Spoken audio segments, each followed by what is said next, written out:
Now to Ghana, where there have been renewed protests seeking the deportation of Nigerians from that country.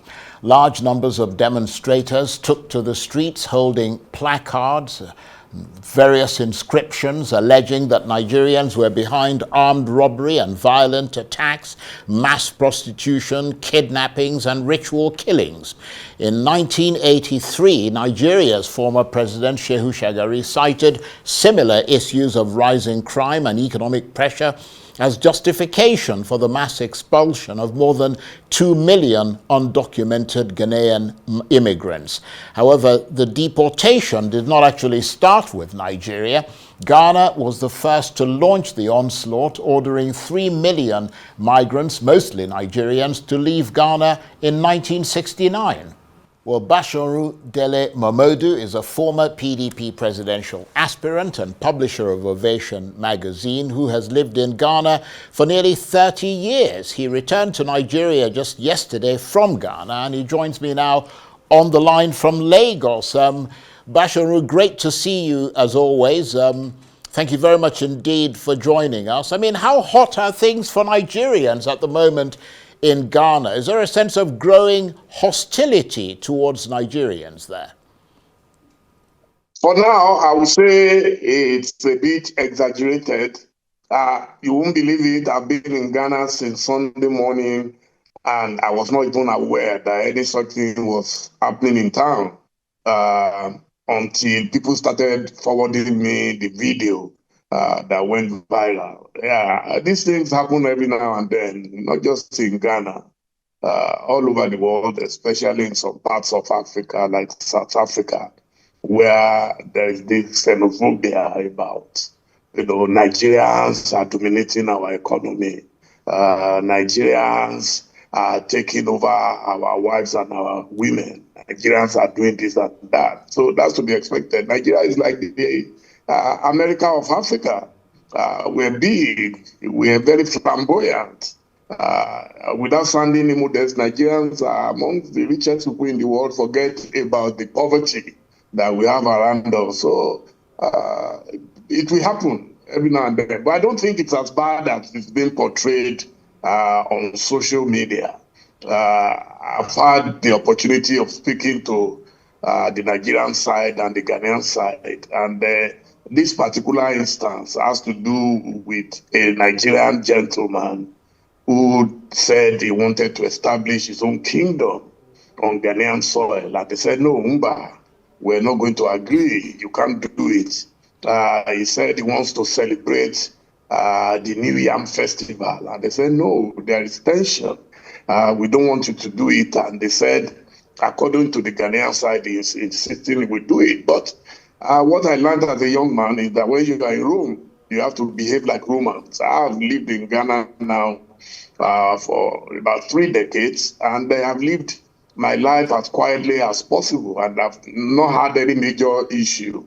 There have been skirmishes between Nigerian traders and Ghanaian traders. Nigerians, we will go to the depths of the Atlantic Ocean to look for good business. Especially my brothers from the Southeast. I always say that they are amongst the most audacious human beings on earth. They work so hard, and so it's very easy for them to get into trouble, and people will say, oh, they are too aggressive, they are taking away our jobs. But it's good to compete, and I'm hoping that the thing will subside. Before I left Ghana yesterday, I was told that one of our foreign ministers, Mrs. Bianca Ojukwu, will be coming into Ghana, I think, today. So by now, I believe she will be there, and she will be meeting with the Ghanaian authorities. Fortunately, we have leaders in Ghana who know Nigeria very well. The current president, John Dramani Mahama, lived partly in exile in Nigeria when his father fled Ghana after the coup that toppled the Osaje for Dr. Kwame Nkrumah. He has a half-sister, Madam Sherifat from Ofa in Kwara State. So he knows Nigeria very well. He has a wealth of friends. They will settle. They will definitely settle. Right. But we also need to teach our guys to calm down a bit, because when you are in someone else's country, you have to learn how to respect their culture. Right. Well, I mean, you have a point there, and thank you for laying it out the way that you did. I mean, you've allayed some of our fears there, but I have to ask you, though, Basharu, are Nigerians actually doing the things they're accused of doing? I mean, armed robbery, kidnappings, mass prostitution, ritual killings, etc.? Look, Brother Charles, everywhere in the world, people do things. Everything that they accuse Nigerians of doing, of course, they have collaborators who are locals. So it's not as widespread, but it's always been very fashionable everywhere in the world, anywhere in the world, that wherever a crime is committed, a Nigerian name must surface somewhere. It is not always true. Yes, there are, pockets of cases, but nothing that substantial. Ghana is a very peaceful country, and it is very difficult for you to commit large-scale crime without being caught. The security is very tight. Ghanaian families are close-knit, and so, but of course, that's one of the reasons they don't want. Oh dear. It looks like we lost the... The gentleman who wants Okay. to build his kingdom, to build it, that it... Yeah, I'm afraid, Bashar, your line has gone wonky. This is the problem sometimes with some of these Zoom lines, but it's gone wonky and we seem to have lost you there.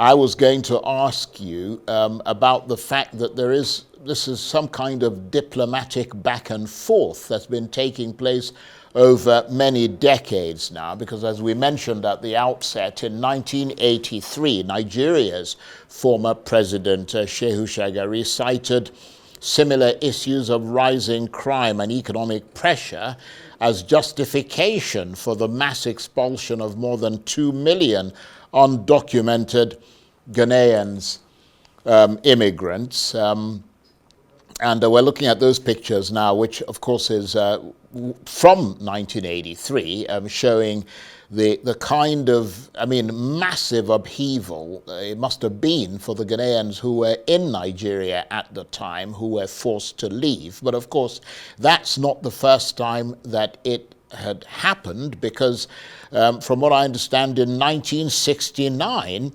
Ghana also launched the first onslaught, ordering 3 million migrants, mostly Nigerians, to leave Ghana under a new law that was formulated by the Prime Minister. Okay, I'm told you're back, Basharu. I apologize for that, but I mean, we, these connections go wonky sometimes.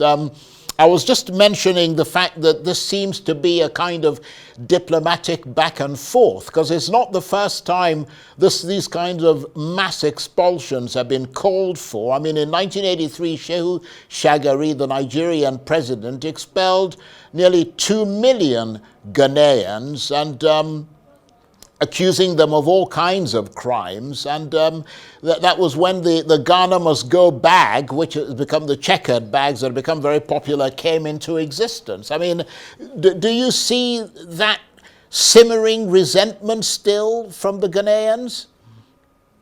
Oh no, we've moved past that stage. The Nigerian presence within the Ghanaian economy is huge, such that if you were to expel all Nigerians from Ghana today, there will be major crisis, monumental crisis. Now you have UBA, you have Zenith Bank, you have First Atlantic Bank, you have, all of them, all these different banks are there, employing thousands and thousands of Nigerians. First Bank of Nigeria, they're all there in Ghana. The line is letting us down dramatically, but I think we're going to have to leave it there, which is a shame, because Basharu Dele Momodu made out time to be with us, but we've been let down by the gremlins of technology. I was going to ask him what would he recommend is the best way going forward now. But as I said, alas, Bashiru Dele Momodu is a former PDP presidential aspirant and publisher of Ovation magazine who has lived in Ghana for nearly 30 years.